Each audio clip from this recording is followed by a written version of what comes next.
Hello hello hello and welcome to a new lecture of class vista, जहाँ पे हम करने वाले हैं CUET UG साइंस की तैयारी केमिस्ट्री के साथ। और आज होगा हमारा लेक्चर नंबर 2, यानी केमिस्ट्री का लेक्चर नंबर 2 हम लोग स्टार्ट करेंगे, जो कि चैप्टर है इलेक्ट्रोकेमिस्ट्री। ठीक है, तो बिना किसी देरी के चलो हम लोग आज स्टार्ट करने वाले हैं। लेकिन स्टार्ट करने से पहले एक छोटा सा अनाउंसमेंट पहले ही मैं बोल देता हूँ। अगर तुम लोगों ने फर्स्ट वाला वीडियो देख लिया है, सॉल्यूशंस वाला वीडियो देख लिया है, तो तुमको पता है कि लास्ट में एंड में एक सरप्राइज रहेगा तुम लोगों के लिए। ठीक है, सो वीडियो एंड तक देख लेना। जो एंड का सरप्राइज है वो तो तुम लोगों को पता होगा। जो लोग पहले वाला सॉल्यूशंस वाला चैप्टर को अच्छे से पढ़ लिया है, उन लोगों ने अच्छे से ये वीडियो मतलब लास्ट वाला वीडियो देख लिया है, उन लोगों को तो पता ही होगा।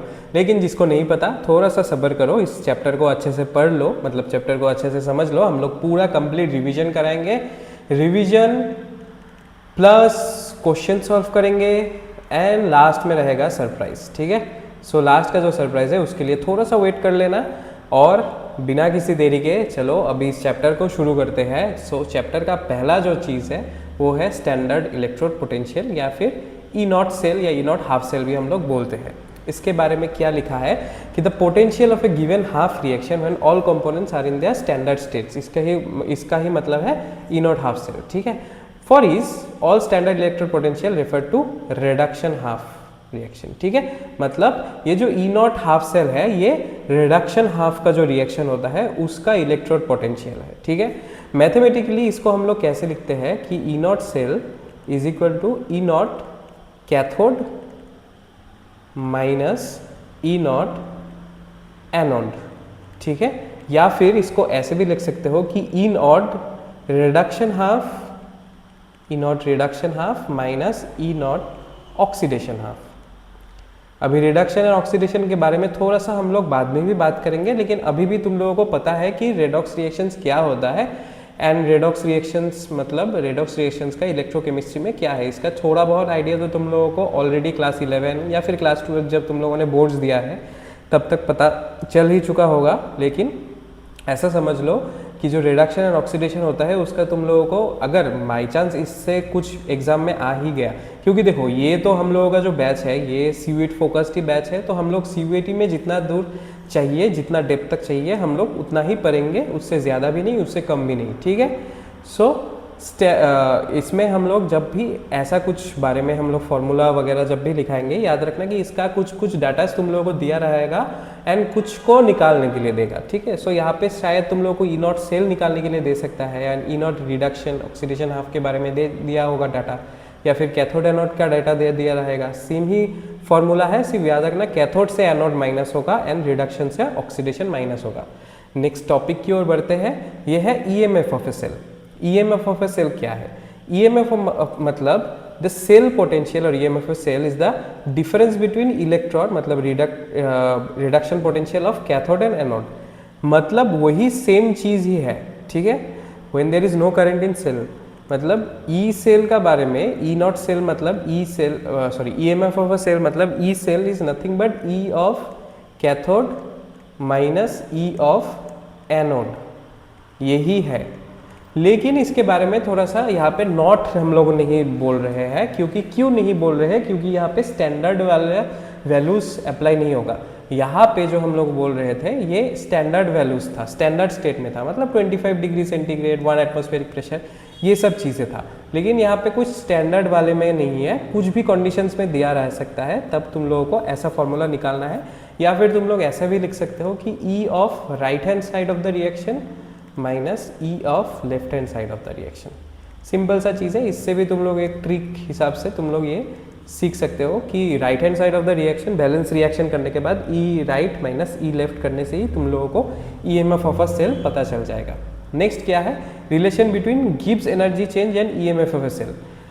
क्या है? The maximum cell potential is directly related to the free energy difference, मतलब Gibbs free energy difference between the reactants and the products. Mathematically समझाता हूँ कि डेल G नॉट जो है that is equal to minus n F E naught cell, या epsilon naught cell भी लिख सकते हो, कहीं कहीं पे एप्सिलॉन नॉट सेल भी होगा, सेम ही चीज़ है। E naught cell epsilon naught cell same ही चीज़ है।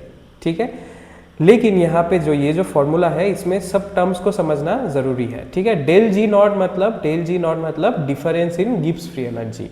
डेल जी नॉट मतलब difference in Gibbs free energy, Gibbs free energy नहीं, difference in Gibbs free energy, ठीक है। एन मतलब number of moles transferred per mole of, number of moles of electrons transferred per mole of reactant and product. मतलब simple सा बात है, कितना electron कितना एक्सचेंज हुआ, कितना इलेक्ट्रॉन एक्सचेंज हुआ है, इसके बारे में ही एन बोलता है, ठीक है।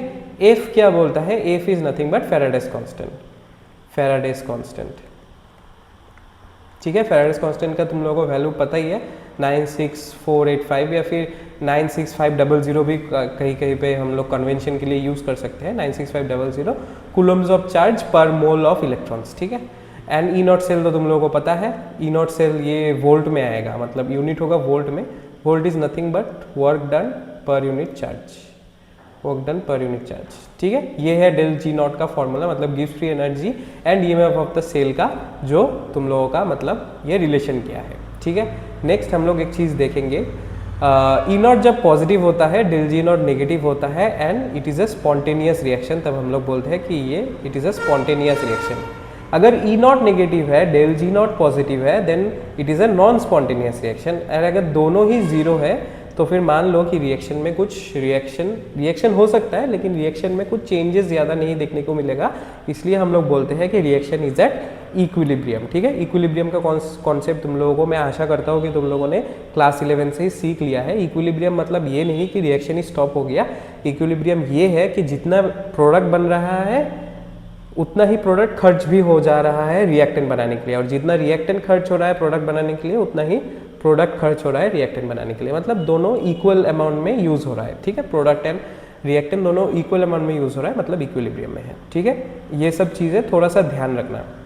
एक बात यहाँ पे ही बता दो, ये जो चैप्टर है electrochemistry, it is very electrochem, at least CUET के फोकस के लिए इलेक्ट्रोकेम, अगर तुम मतलब सीयूईटी का अगर फोकस करोगे तो it is mostly of theory based. Like तुम लास्ट के 5 ईयर के पेपर्स देख लो, ज़्यादातर थ्योरेटिकल क्वेश्चंस आए हैं, ना कि न्यूमेरिकल क्वेश्चंस। न्यूमेरिकल क्वेश्चंस आया होगा लेकिन ज़्यादा टफ नहीं था, numerical questions very easy kind of questions था, सो न्यूमेरिकल क्वेश्चंस ज़्यादा नहीं आता है, ज़्यादा इट इज़ थ्योरी फोकस। लेकिन अगर तुम नीट या JEE की बात करोगे, नीट या JEE की बात करोगे, या फिर CEE वगैरह इन सब की चीज़ों के बारे में बात करोगे, तो it is little bit more in the numerical focus. उसमें भी थ्योरी रहता है लेकिन न्यूमेरिकल्स पे ज़्यादा फोकस करता है, ठीक है। लेकिन CUET को अगर हम लोग टारगेट कर रहे हैं तो थ्योरी को जानना इज़ वेरी इंपॉर्टेंट इस चैप्टर के लिए, इलेक्ट्रोकेमिस्ट्री, क्योंकि दिखने में ये न्यूमेरिकल हैवी चैप्टर लगता है लेकिन ये ऐसा नहीं, मतलब एग्जामिनर ऐसा क्वेश्चन सेट नहीं करता।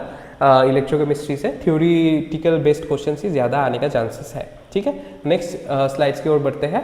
नर्स्ट इक्वेशन, नर्स्ट इक्वेशन का फॉर्मूला क्या है हम लोग पहले लिख लेते हैं। नर्स्ट इक्वेशन का formula is E of cell, मतलब EMF of cell is equal to E naught cell standard potential minus RT divided by NF, F again Faraday's constant, लॉन of Q, natural logarithm of Q। Q मतलब मैं थोड़ी देर बाद में समझा देता हूँ या फिर अभी समझा देता हूँ।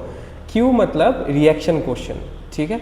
Q मतलब रिएक्शन क्वोशिएंट होता है। अभी रिएक्शन क्वोशिएंट मतलब nothing but concentration of product divided by concentration of reactant, ठीक है। Concentration of reactant, nothing but this, ठीक है। एंड एट स्टैंडर्ड 298 केल्विन अगर मैं पकड़ लूँ, 298 केल्विन में अगर हम लोग देखें तो E cell is equal to E naught cell minus 0.0592 divided by n log of Q, ठीक है। तब एरिथमेटिकल लॉग आ जाता है, ठीक है। ये सब चीज़ें याद रखना। R तो तुम लोगों को पता है यूनिवर्सल गैस कांस्टेंट होगा, ठीक है। E मतलब रिडक्शन पोटेंशियल जो नॉन स्टैंडर्ड कंडीशन में है। ई नॉट मतलब समझ लो कि स्टैंडर्ड इलेक्ट्रोड पोटेंशियल है। T तो टेम्परेचर वो दिया रहा होगा। फैराडेस कांस्टेंट तुम लोगों को पता है 96500 कूलम पर मोल, ये सब तुम लोगों को पता है, ठीक है। ये सब चीज़ें याद रखना, ये सिर्फ तुम लोगों को ये इक्वेशन तुम लोगों को याद रखना है, इस इक्वेशन में सिर्फ तुम लोगों को बिठाना है, ऐसा कुछ हार्ड क्वेश्चन नहीं आएगा, शायद क्वेश्चन में ही सब कुछ दिया रहा होगा, सिर्फ तुम लोगों को बिठा के कैलकुलेट करना है, ठीक है। ऐसा ही छोटा मोटा ही चीजेस आएगा अगर न्यूमेरिकल्स आ गया तो, अगर न्यूमेरिकल्स नहीं आया तो यहाँ से भी थियोरेटिकल बेस्ड क्वेश्चंस आ सकता है, ठीक है। नेक्स्ट हम लोग जाएंगे स्पेसिफिक कंडक्टेंस के ऊपर। स्पेसिफिक कंडक्टेंस क्या है? The reciprocal of specific resistance is termed as specific conductance, ठीक है। ऐसा समझ लो कि जो conductance of 1 centimetre cube of a conductor is called specific conductance, 1 centimetre cube of conductor is called specific conductance, ठीक है। इसका जो सिंबल होता है वो है कप्पा, ठीक है, के से डिनोट होता है, where kappa is equal to 1/a into C, ठीक है। अभी 1/a क्या है? ये है सेल कांस्टेंट, सेल कांस्टेंट, ये 1/a, ये पूरा टर्म इज सेल कांस्टेंट, ठीक है। And c is conductance, c is conductance. ये सब तुम लोगों को फॉर्मूला सिर्फ याद रखना है एंड डेफिनेशन से याद रखना है किस चीज़ के बारे में बोला है। यहाँ पे जैसे कि स्पेसिफिक रेजिस्टेंस के बारे में बोला है या 1 सेंटीमीटर क्यूब ऑफ कंडक्टर के बारे में बोला है, ये सब चीज़ें तुम लोगों को थोड़ा थोड़ा याद रखना है, थोड़ा थोड़ा फॉर्मूला को याद रखना है। न्यूमेरिकल हैवी नहीं है, मैं बार बार रिपीट कर रहा हूँ, थियोरिटिकल हैवी होता है, ठीक है। और एक चीज़ यहाँ पे तुम लोगों को यूनिट्स बहुत ज़रूरी है। जब भी मैं यूनिट के बारे में बात करूँ तो यूनिट्स बहुत ज़रूरी है, ठीक है। सो जैसे कि Faraday's constant, like last line में यहाँ पे भी था, एफ का वैल्यू क्या था? 96500 कूलम पर मोल होता है, ठीक है। सो ये units are very important, so units को ध्यान रखना क्योंकि यूनिट से लेके भी PYQs आ चुका है, ठीक है। नेक्स्ट हम लोग मोलर कंडक्टेंस के ऊपर बढ़ते हैं। मोलर कंडक्टेंस क्या होता है? The conductance of all the ions produced by ionisation of 1 mole. यहाँ पे इंपॉर्टेंट चीज है क्या? 1 mole of an electrolyte in a solution.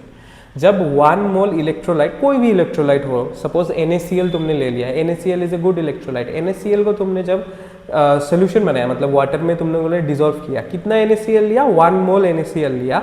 1 मोल लेने के बाद, मतलब 1 मोल NaCl डिजोल्व करने के बाद जो सोल्यूशन बना, उसका जो कंडक्टेंस है that is known as molar conductance, ठीक है। मोलर कंडक्टेंस को तुम लोग लैम्डा m से भी डिनोट करते हैं हम लोग, where lambda m is nothing but kappa into 1000 divided by c, ठीक है। लैम्डा m जो मोलर कंडक्टेंस होता है उसका यूनिट होता है सीमेन सेंटीमीटर स्क्वायर पर मोल, ठीक है। के के बारे में मैंने यहाँ पे नहीं बताया था, क्यों मतलब यूनिट के बारे में, क्योंकि यहाँ पे मैं एक बार में लिखने वाला था।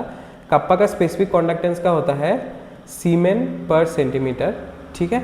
एंड जो C होता है कॉन्सेंट्रेशन, ठीक है। कॉन्सेंट्रेशन का तो तुम लोगों को पता है मोल पर लीटर होगा, क्योंकि 1 लीटर पानी में मोलारिटी के हिसाब से ही आएगा।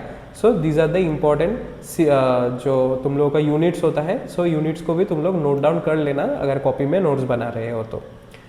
नेक्स्ट हम लोग जाएंगे रेडॉक्स रिएक्शन में। मैंने बोला था रेडॉक्स रिएक्शन फिर से आएगा। रेडॉक्स रिएक्शन क्यों आएगा? मैं सिर्फ तुम लोगों को एक छोटा सा ओवरव्यू देना चाहता हूँ रेडॉक्स रिएक्शन के बारे में, कि रेडॉक्स रिएक्शन, सपोज मैं कॉमन रेडॉक्स रिएक्शन ले लेता हूँ, ठीक है।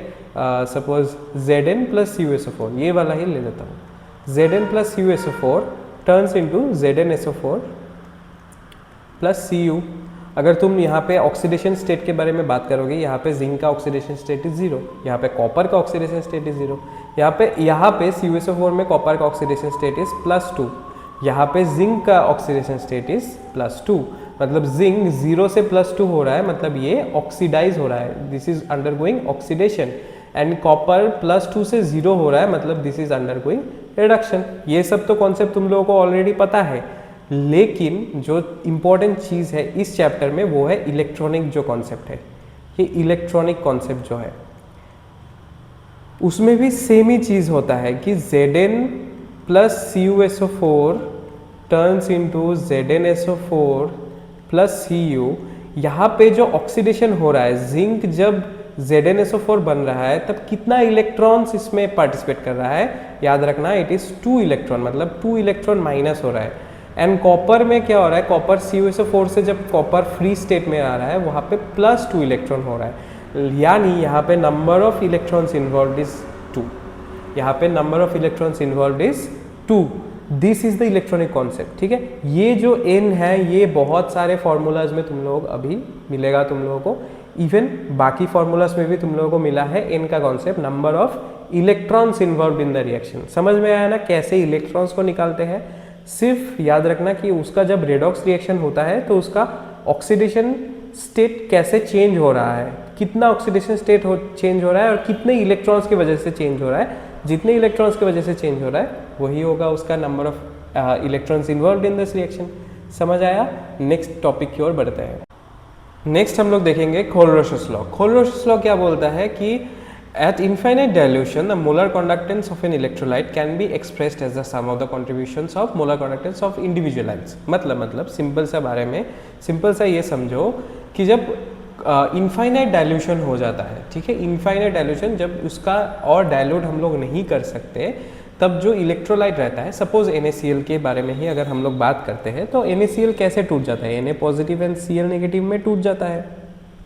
सो ये जब टूटता है मतलब एक कैटायन एक एनायन में टूट रहा है, ठीक है, एक पॉजिटिव कैटायन एंड एक नेगेटिव एनायन में जब टूट रहा है तब क्या होता है, जो उसका ओवरऑल मोलर कॉन्डक्टेंस है, मतलब इसको हम लोग कैपिटल डेल्टा M से लिखते हैं। Capital delta M is equal to जितना number of moles of cations है उसका इंडिविजुअल का मोलर कॉन्डक्टेंस, मतलब suppose number of moles of cation is positive, N positive में पकड़ लेता हूँ, ठीक है, या N पॉजिटिव पकड़ लेता हूँ। So N positive and lambda small lambda positive plus N negative small lambda negative, this is Kohlrausch's law, ठीक है। अगर NaCl की बात करेंगे तो यहाँ पे 1 मोल ऑफ Na पॉजिटिव बन रहा है, 1 मोल ऑफ Cl नेगेटिव बन रहा है। जब 1 मोल ऑफ NaCl टूटता है सो यहाँ पे n का वैल्यू हो जाएगा 1 and lambda positive lambda negative का वैल्यू तुम लोगों को पता, मतलब तुम लोगों को दिया रहा होगा। अगर बाई चांस इससे न्यूमेरिकल्स आ गया तो कोलरोशस लॉ से ज़्यादा न्यूमेरिकल्स आते नहीं है,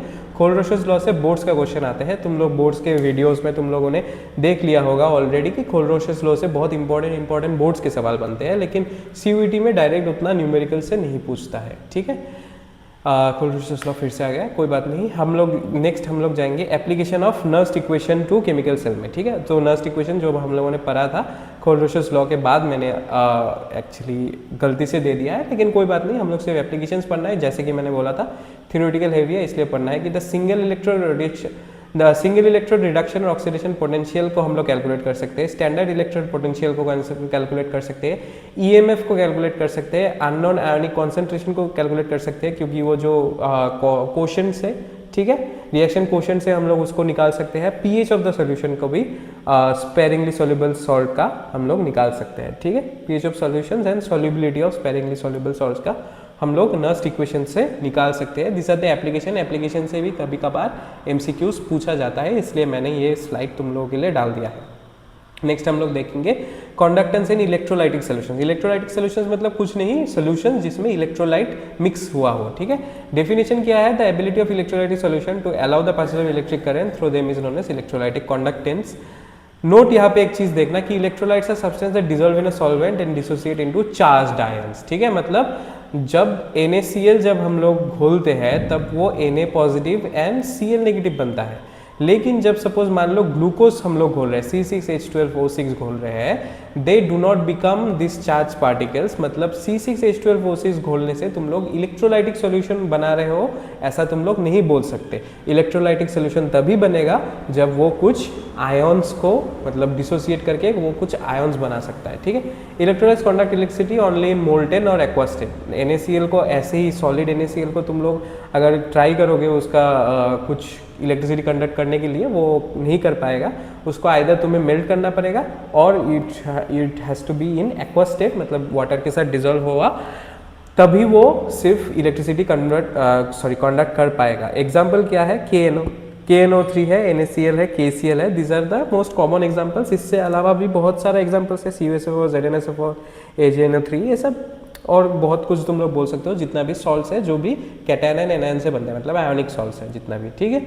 नेक्स्ट हम लोग देखेंगे फैक्टर्स अफेक्टिंग इलेक्ट्रोलाइटिक कंडक्टेंस। यहाँ पे दो फैक्टर्स होता है, concentration of ion and temperature. Concentration of ion मतलब electrolytic conductance is directly proportional to the concentration of ions and it is also directly proportional to temperature, ठीक है। जितना temperature बढ़ेगा उतना कंडक्टेंस बढ़ेगा, जितना कॉन्सेंट्रेशन बढ़ेगा उतना कंडक्टेंस बढ़ेगा, ठीक है। समझ में आ गया ना, ये सब छोटा छोटा चीज़ें हैं जो तुम लोगों को नोट करना है।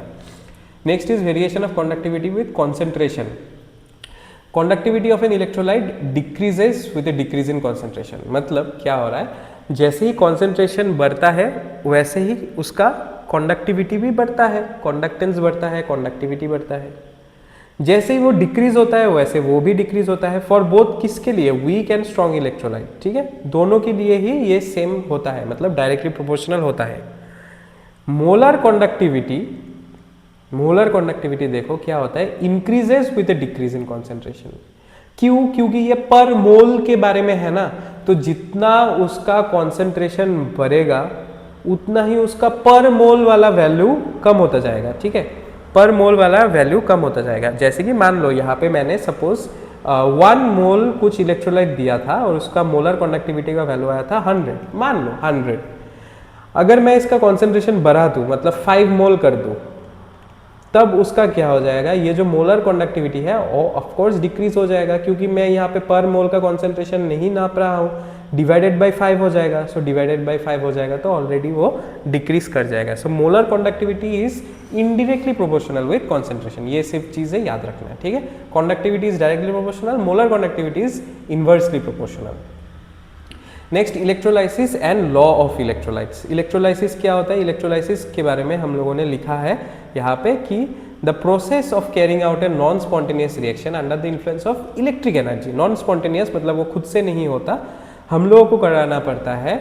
किससे हम लोग कराते हैं, इलेक्ट्रिक एनर्जी से, उसको हम लोग बोलते हैं इलेक्ट्रोलाइसिस. तो यहाँ पे लॉ ऑफ इलेक्ट्रोलाइसिस 2 है. फेराडे ने 2 लॉ ऑफ इलेक्ट्रोलाइसिस दिया है.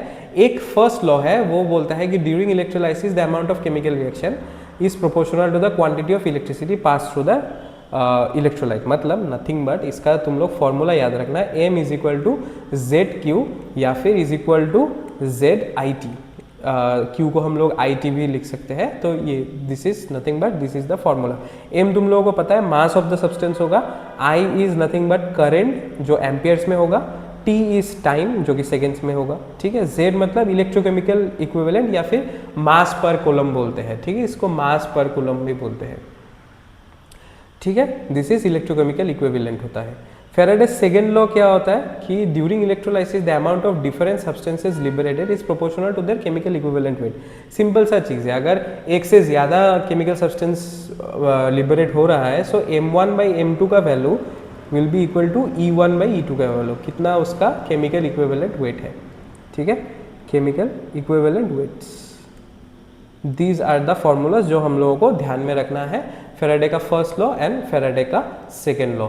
ज़्यादातर क्वेश्चन फेराडेज फर्स्ट लॉ से पूछा जाता है. अगर न्यूमेरिकल्स आ जाता है तो, अगर थ्योरी बेस्ड है तो दोनों से ही पूछ सकते हैं, क्योंकि थ्योरी तो भाई दोनों का ही इंपॉर्टेंट है. नेक्स्ट हम लोग जाएंगे इलेक्ट्रोलाइटिक सेल के ऊपर. ठीक है, इलेक्ट्रोलाइटिक सेल बहुत ही इंपॉर्टेंट सा चीज़ है. इलेक्ट्रोलाइटिक सेल के बारे में हम लोग डायग्राम से भी थोड़ा सा बात कर लेंगे, लेकिन पहले थ्योरी पार्ट पढ़ लेते हैं. क्या है, a device through which the conversion of electrical energy into chemical energy and vice versa takes place is called an electrolytic cells. Chemical energy से इलेक्ट्रिकल एनर्जी बन सकता है या फिर इलेक्ट्रिकल एनर्जी से केमिकल एनर्जी बन सकता है. इसको हम लोग इलेक्ट्रोलाइटिक सेल बोलते हैं. The cell reaction is non spontaneous. ठीक है, एक common example of electrolytic cell is galvanic cell.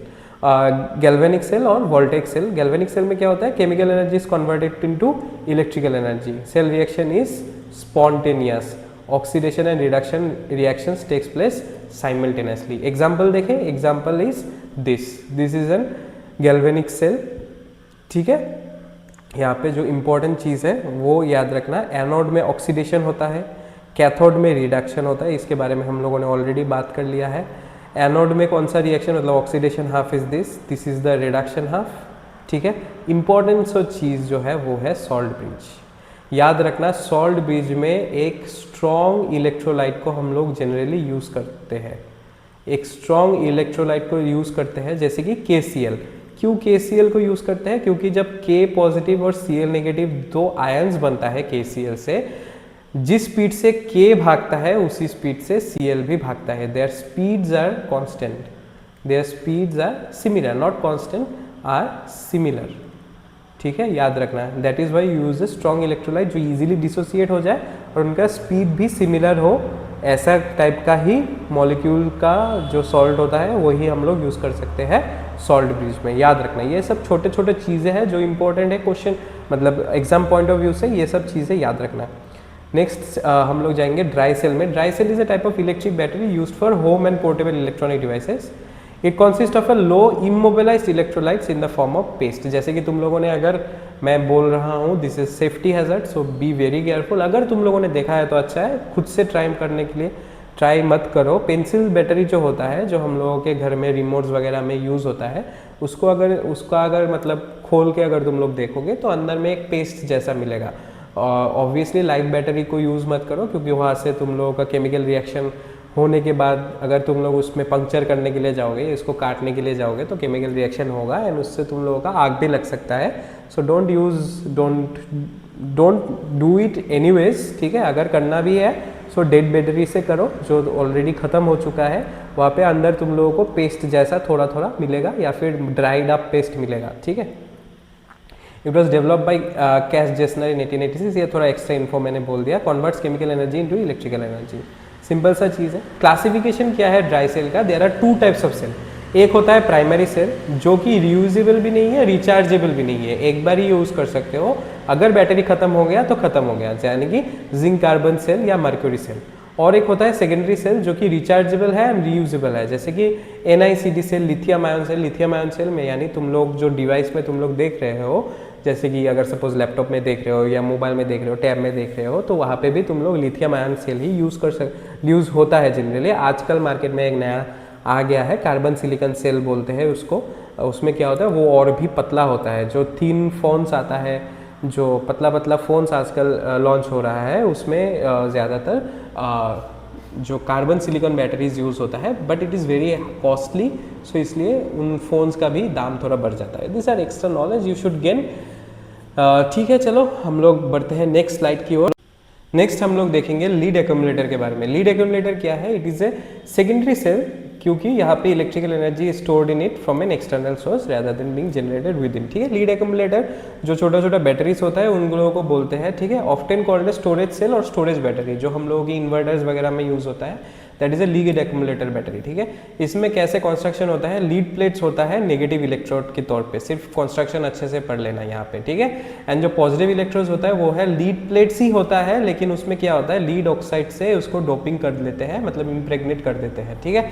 इसका EMF कितना होता है? 2.041 volt. This is very important, इसको याद रखना, this is very important, 2.041 volt, ठीक है। नेक्स्ट हम लोग जाएंगे फ्यूल सेल के ऊपर। फ्यूल सेल तो तुम लोगों को पता है कि फ्यूल को बर्न करके जो इलेक्ट्रिकल एनर्जी प्रोड्यूस करता है। Electrochemical cell that converts chemical energy of a fuel and oxidising agent, obviously fuel को जलाने के लिए एक ऑक्सीडाइजिंग एजेंट चाहिए, into electrical energy through a pair of redox reaction, ठीक है। सिंपल सा छोटा सा चीज़ें हैं, इन सबको याद करना है। कोरोजन के बारे में हम लोग देख लेंगे। कोरोजन तुम लोगों को पता है, रस्टिंग वगैरह जो हम लोग बोलते हैं उसको ही कोरोजन बोलते हैं, लेकिन कोरोजन का यहाँ पे थोड़ा सा डेफिनेशन डिफरेंस है कि यहाँ पे इसको इलेक्ट्रोकेमिकल प्रोसेस बोला है, ठीक है। किसमें क्या होता है, प्योर मेटल्स को अनडिजायरेबल सब्सटेंस बना देता है जब वो रिएक्ट करता है वाटर या इन सब चीज़ों से, ठीक है। एक तो उसका एग्जाम्पल है टार्निशिंग ऑफ सिल्वर, ठीक है। टार्निशिंग ऑफ सिल्वर, जो सिल्वर में काला काला मतलब पॉलिश चला जाता है, अनपॉलिश जैसा लगता है, सिल्वर थोड़ा काला हो जाता है। इसका जो रिएक्शन है इसको याद कर लेना, 2AgS प्लस H2S, ठीक है। H2S gas turns into Ag2S plus H2 gas. This is an example of corrosion. और एक जो इम्पोर्टेंट एग्जाम्पल है वो है आयरन का रस्टिंग, आयरन रस्टिंग। इसका क्या होगा, Fe2 plus 3O2 turns into 2Fe2O3। अब ये जो Fe2O3 है, ये क्या करेगा, हाइड्रोजन के वाटर के साथ रिएक्ट करेगा, Fe2O3 बनेगा, फिर से डॉट कुछ H2O बनेगा, XH2O बोल देता हूँ, this is nothing but rust, ठीक है।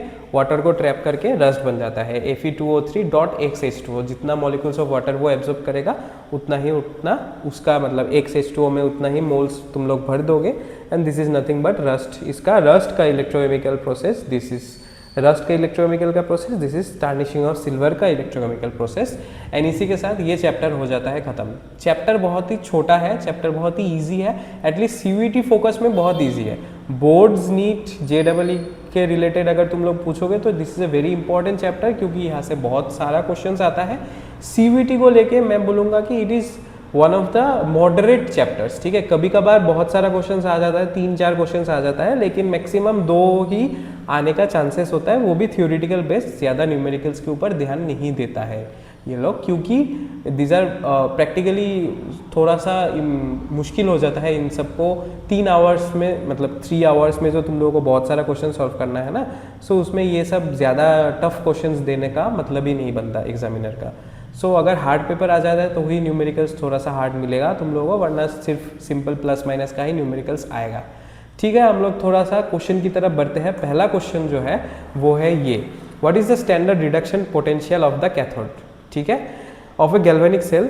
अगर क्या दिया हुआ है कि standard EMF of the cell and the standard reduction potential of anode 2.71 and -2.37 already दिया हुआ है। हम लोगों को क्या पता है कि E cell is nothing but E naught cell is nothing but E naught cathode minus E naught anode. अभी हम लोगों को कैथोड का ही चाहिए, मतलब कैथोड का गिवन नहीं है, ई नॉट सेल का गिवन है, standard EMF of the cell given है कितना 2.71, इसका पता नहीं है, ई नॉट कैथोड ही रख देते हैं। इसका पता है कितना -2.37, सो इसको हम लोग इधर लेके जाते हैं, 2.71 -2.37 कर देते हैं, और सॉरी माइनस मतलब प्लस हो जाएगा, कितना होगा इसका ही उतना ही आंसर आ जाएगा। सॉरी एक चीज़ याद रखना, ये माइनस ऑफ समथिंग होगा ना, मतलब माइनस ऑफ माइनस मतलब प्लस बन जाएगा, एंड यहाँ पे आके ये फिर से माइनस ही बन जाएगा, क्योंकि minus of E naught anode है ना, अभी ई नॉट एनोड खुद ही माइनस में है, नेगेटिव में है, so minus minus will become plus, plus इधर आ गया तो फिर से माइनस हो जाएगा, तो आंसर आ जाएगा 0.34 वोल्ट। सो आंसर हो जाएगा 0.34 वोल्ट, यानी डी आंसर आ जाएगा, ठीक है। नेक्स्ट क्वेश्चन की तरफ बढ़ते हैं। क्या दिया हुआ है, current liberate 0.50 gram of hydrogen in 2 hours, the weight of copper is given as this, deposit same time copper sulphate solution. इस कॉपर सल्फेट सोल्यूशन का हम लोगों को मतलब सिंपल सा चीज़ है, क्या निकालना है कि वेट ऑफ कॉपर डिपोजिटेड क्या हो जाएगा, ठीक है। ये सबको हम लोग कैसे निकाल सकते हैं, कौन सा फॉर्मूलाज यूज़ करके, हम लोगों को यहाँ पे फेराडेज का फॉर्मूला यूज़ करना पड़ेगा, ठीक है। फेराडे का कौन सा फॉर्मूला, सेकेंड फॉर्मूला, क्या होगा कि वेट ऑफ H2, ठीक है, मैं यहाँ पे लिख देता हूँ, weight of H2 divided by weight of copper will be equal to equivalent current equivalent weight of H2 divided by equivalent of copper होगा, ठीक है। अभी क्या क्या दिया हुआ है, वेट ऑफ H2 दिया हुआ है कितना 0.50 divided by weight of copper, तो हम लोगों को निकालना है, इसको हम लोग x पकड़ लेते हैं, ठीक है। चलो इक्विवेलेंट ऑफ H2 कितना होगा, equivalent of H2 will be 1 and equivalent of Cu will be 63.5 divided by 2, 63.5 divided by 2, क्योंकि 2 मोल्स हो रहा है ना, so it will be x equal to, calculate कर लेना, कैलकुलेट करने के बाद 15.87 कुछ आ रहा है, 15.87 ग्राम आ रहा है, 15.9 gram, this will be the answer, C will be the answer, ठीक है। यहाँ पे मैंने कैलकुलेशन नहीं करके दिखाया, कैलकुलेशन मैंने कैलकुलेटर से कर लिया है, तुम लोग थोड़ा सा कैलकुलेशन पार्ट भी देख लेना जब तुम लोग हिसाब करोगे, ठीक है। Next, which of the following factors does not affect the electrode potential of an electron. Electrode potential किससे इफेक्ट नहीं पड़ता, नेचर ऑफ द इलेक्ट्रोड, इससे फर्क पड़ता है, टेम्परेचर से फर्क पड़ता है, मैंने बोला था, मोलारिटी कॉन्सेंट्रेशन से भी फर्क पड़ता है, साइज ऑफ द इलेक्ट्रोड से फर्क नहीं पड़ता। लंबा इलेक्ट्रोड भी होगा तो उतना ही इलेक्ट्रोड पोटेंशियल शो करेगा, छोटा इलेक्ट्रोड होगा भी तो उतना ही इलेक्ट्रोड पोटेंशियल शो करेगा। नेक्स्ट क्वेश्चन की तरफ बढ़ते हैं। The standard electrode potential of 4 elements A B C D are इतना इतना इतना इतना, हाईएस्ट केमिकल एक्टिविटी, याद रखना हाईएस्ट केमिकल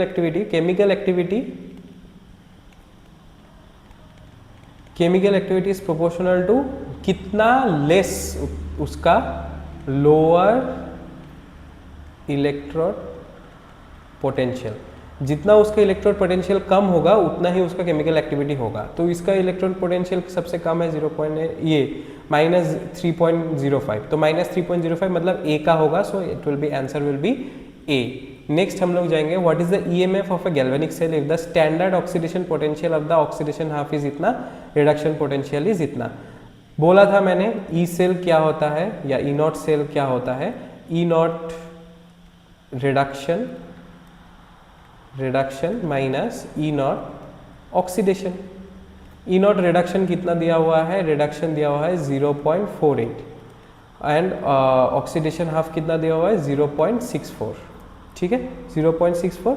इन दोनों को हम लोगों को माइनस नहीं सॉरी यहाँ पे प्लस हो जाएगा, E naught cell reduction plus oxidation, so दोनों का प्लस हो जाएगा, it will be 1.12 volts, 1.12 volts, ये वाला आंसर हो जाएगा, बी होगा तुम लोगों का आंसर।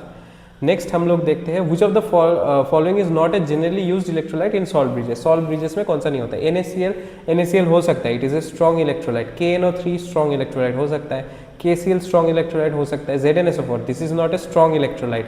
सो स्ट्रॉन्ग इलेक्ट्रोलाइट चाहिए, मैंने बोला था सॉल्ट ब्रिजेस बनाने के लिए स्ट्रॉन्ग इलेक्ट्रोलाइट चाहिए, so this will be ZnSO4 will be the answer. Next question देखेंगे, this is a PYQ question क्या है, लाइक 2025 का ही PYQ है शायद ये।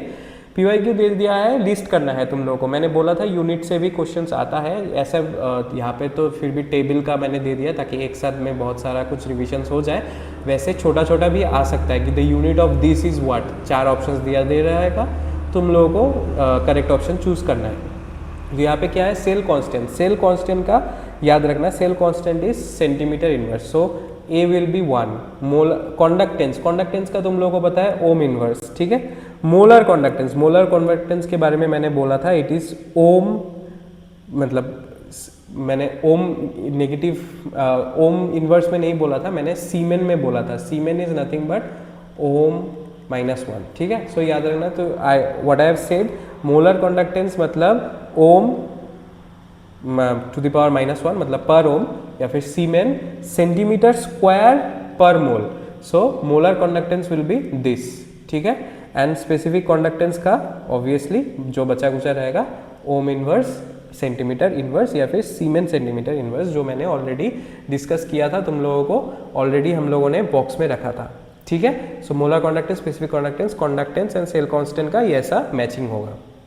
इसे उल्टा पुल्टा रहा हो चुका होगा, मैंने यहाँ पे डायरेक्टली साइड बाय साइड लिखा है, तो तुम लोग एग्जाम में देख लेना, कभी कभार साइड बाय साइड भी आ जाता है या बच्चों को थोड़ा सा ट्रिक कराने के लिए, ठीक है, ट्रिकी कराने के लिए, तो कोई बात नहीं, ये सब तुम लोगों का क्वेश्चंस था। एंड जैसा कि मैं बोलता हूँ कि CUET हो या कोई भी कॉम्पिटिटिव एग्जाम हो, ठीक है, CUET हो या फिर नीट JEE ही हो या फिर कुछ और ही कॉम्पिटिटिव एग्जाम्स ही बोलो, इन सब कॉम्पिटिटिव एग्जाम्स का एक ही मंत्र है कि तुम जितना ज़्यादा प्रैक्टिस करोगे, किसका, क्वेश्चंस का जितना ज़्यादा प्रैक्टिस करोगे, PYQs का जितना ज़्यादा प्रैक्टिस करोगे, उतना ही तुम लोगों के लिए बेनिफिशियल है, उतना ही तुम लोगों का अंडरस्टैंडिंग भी बढ़ेगा, उतना ही तुम लोगों का नॉलेज बढ़ेगा, और क्वेश्चन पेपर को एग्जाम हॉल में कैसे टैकल करना है उसका भी प्रैक्टिस होता रहेगा। सो CUET के लिए practising question is very important, या फिर कोई भी इंपॉर्टेंट एग्जाम बोल लो, जितना भी कॉम्पिटिटिव एग्जाम है जहाँ पे MCQ बेस्ड क्वेश्चन आता है, उसमें practising question is very important, सिर्फ थ्योरी लर्निंग से नहीं होगा। सो प्रैक्टिसिंग क्वेश्चंस के लिए यहाँ पे तो मैंने 6-7 करा दिया, इसके अलावा कहाँ पे मिलेगा, इसके अलावा तुम लोगों को एक क्वेश्चन बैंक मिलेगा, कहाँ पे, free of cost, there is no cost in it, question bank मिलेगा, चैप्टर वाइज मिलेगा, कहाँ पे, हम लोगों के टेलीग्राम चैनल का लिंक कहाँ पे होगा, टेलीग्राम चैनल का लिंक तुम लोगों को पता है, it is always will be in the description box. So description box में जाओ, टेलीग्राम चैनल को ज्वाइन करो, जैसे ही ये वीडियो अपलोड हो जाएगा, इस वीडियो का लेक्चर नोट्स एंड इस वीडियो का जो क्वेश्चन बैंक है, ये दोनों ही तुम लोगों को अपलोड कर दिया जाएगा टेलीग्राम चैनल में। थोड़ा सा रुक जाना, कभी कभार 2-3 घंटे लग जाते हैं वो अपलोड होने में, कभी कभार क्या होता है हम लोग शेड्यूल करके रख देते हैं लेकिन वो तभी सेंड नहीं होता, थोड़ी देर बाद सेंड हो जाता है, तो रुक जाना, टेलीग्राम चैनल में ज्वाइन करके थोड़ा सा वेट कर लेना, तुम लोगों को मिल जाएगा वहाँ पे चैप्टर वाइज क्वेश्चंस मिल जाएगा, कुछ 30-40 क्वेश्चंस मिल जाएगा पर चैप्टर का, हर चैप्टर का तुम लोगों को मिलेगा, जितना भी चैप्टर का हम लोग वीडियो डालेंगे उतना ही चैप्टर का हम लोगों का चैप्टर वाइज क्वेश्चन बैंक्स भी तुम लोगों को मिल जाएगा। सो प्रैक्टिस इट, PYQs भी मैं वहाँ पे मैंने इंक्लूड कर दिया है, अगर नहीं है तो मैं अलग से PYQs का भी एक अलग PDF बना के तुम लोगों को दे दूंगा। Practice the PYQs, practice the question bank, and तुम लोग आराम से तुम लोग CUET का अच्छा स्कोर निकाल के कोई भी अच्छा सेंट्रल यूनिवर्सिटीज़ तुम लोग जा सकते हो। खुद पर विश्वास रखो, हम पे विश्वास रखो, वीडियो को अच्छी तरह से देखो, अच्छी तरीके से समझो, क्वेश्चन प्रैक्टिस करो, तो फिर कुछ कोई मतलब बाधा आने का चांसेस भी नहीं है, कुछ ऑब्स्टिकल नहीं आएगा। सो इसी के साथ इस वीडियो को कर देते हैं हम लोग ख़त्म।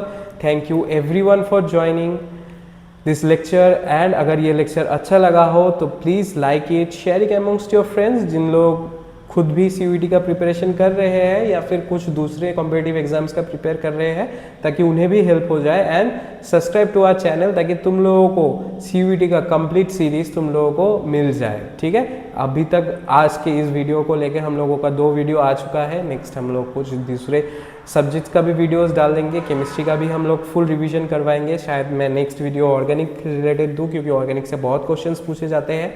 सो डोंट वरी, हम लोग पूरा सिलेबस करवा देंगे। बस आपको क्या करना है, बस आपको छोटा सा एक कमेंट हम लोगों को बॉक्स में डाल देना है। प्लीज़ कमेंट, एक छोटा सा कमेंट डाल देना कि वीडियो कैसा लगा हो। अगर अच्छा लगा हो तो वो भी कमेंट बॉक्स में बता देना, अगर कुछ बुरा लगा हो वो भी कमेंट बॉक्स में बता देना, एंड अगर कुछ डाउट्स है वो भी कमेंट बॉक्स में बोल दो। हम लोगों को मिल जाता है, हम लोग उसको सॉल्व कर देंगे। आइदर वॉइस रिकॉर्डिंग्स के थ्रू मैं बोल दूंगा, या फिर अगर टाइप करना पॉसिबल हो जाए तो पॉसिबली मैं टाइप भी करवा दूंगा। कोई दिक्कत लेने की बात नहीं, सिर्फ तुम लोग कमेंट करो। एंड सिर्फ एग्जाम के रिलेटेड नहीं, कुछ भी प्रॉब्लम्स हो कमेंट करके बताओ, हम लोग है यहाँ पे। कुछ भी प्रेशर फील हो रहा है, मोटिवेशन डाउन है, वो भी तुम लोग बोल सकते हो। ठीक है, जैसा कि तुम लोगों के बोर्ड्स के टाइम में हम लोगों ने मदद किया था बहुत, हम है यहाँ पे हर एग्ज़ाम को, हर सेशन को, हर महीने, हर दिन को जीतने के लिए। सिर्फ तुम लोगों का प्यार चाहिए थोड़ा सा, और तुम लोग जितना ही प्यार करते रहो उसके लिए हम लोग बहुत ही थैंकफुल है। So thank you all for joining. Please like, share and subscribe. Telegram channel का लिंक तुम लोगों को डिस्क्रिप्शन बॉक्स में मिल जाएगा। टेलीग्राम चैनल के साथ साथ तुम लोगों को फेसबुक एंड इंस्टाग्राम का, जैसा कि मैं बोलता हूँ ज़्यादा मत करो, लेकिन अगर करना ही है तो थोड़ा सा फॉलो भी कर देना। उसका भी लिंक तुम लोगों को, FB एंड इंस्टा का लिंक तुम लोगों को डिस्क्रिप्शन बॉक्स में मिल जाएगा। सो डिस्क्रिप्शन बॉक्स से हम लोगों के साथ जुड़े रहना। मैं मिलता हूँ तुम लोगों से नेक्स्ट वीडियो में। तब तक के लिए अच्छे से CUET का प्रिपेयर करते रहो, क्वेश्चंस प्रैक्टिस करते रहो, एंड ये वीडियो अच्छे से तरीके से देख लो। कुछ समझ नहीं आया तो कमेंट बॉक्स में डाल देना। नेक्स्ट वीडियो में मिलेंगे, तब तक के लिए बाय बाय।